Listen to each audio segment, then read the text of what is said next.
Tamil industry నుంచి కూడా వచ్చింది, ఇంకా తెలుగులో కూడా చాలామంది వచ్చి అడిగినారు. కాకపోతే ఒకటి వచ్చేసి నాకు క్లారిటీ ఏముండే అంటే సురేష్ ప్రొడక్షన్స్ బ్యానర్లో చేయాలి, ఎందుకంటే వాళ్ళ వల్లనే పెళ్లి చూపులు ఒక రేంజ్కి వెళ్ళింది. అదైతే నేను మర్చిపోలేను. అండ్ సురేష్ సార్ తోటి వర్క్ చేసేటప్పుడు కూడా సురేష్ సార్ కూడా చాలా మందిని కనెక్ట్ చేసి ఇట్లా చేద్దాం అట్లా చేద్దాం, నీ ఆప్షన్స్ నీకే, నువ్వు చెప్పు ఎట్లా చేద్దాం అనేసి అన్నారు. అన్నప్పుడు ఐ ఫెల్ట్ వెరీ రెస్పాన్సిబుల్, ఎందుకంటే ఇప్పుడు నెక్స్ట్ స్టెప్ తీసుకున్నప్పుడు ఏ ఫ్యాక్టర్స్ అయితే నాకు వర్కౌట్ అయింది అంటే నాకు సాటిస్ఫాక్షన్ ఇచ్చింది పెళ్లి చూపులు చేసిన తర్వాత, అదే ఫ్యాక్టర్స్ని మనం కంటిన్యూ చేస్తే కొంచెం గ్రౌండెడ్ ఉంటుంది. ఓకే. అండ్ ఇంకోటి ఏంటి అంటే నేను చేసిన స్టెప్ రిస్క్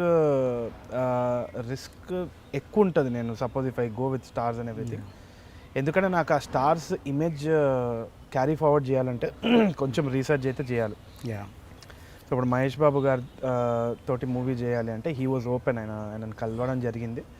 అండ్ ఆయన ఎంత హంబుల్ అంటే హీ వాజ్, అండ్ ఎంత ఫిల్మ్ లవర్ అంటే ఈ సైడ్ నా ఇమేజ్ అంతా పక్కన పెట్టి నువ్వు స్టోరీ రాయి, okay, don't think about my image అని చెప్పి అట్లాంటి వ్యక్తులు వాళ్ళందరూ ముందుకు వచ్చినా కానీ even recently I had word with junior NTR sir also.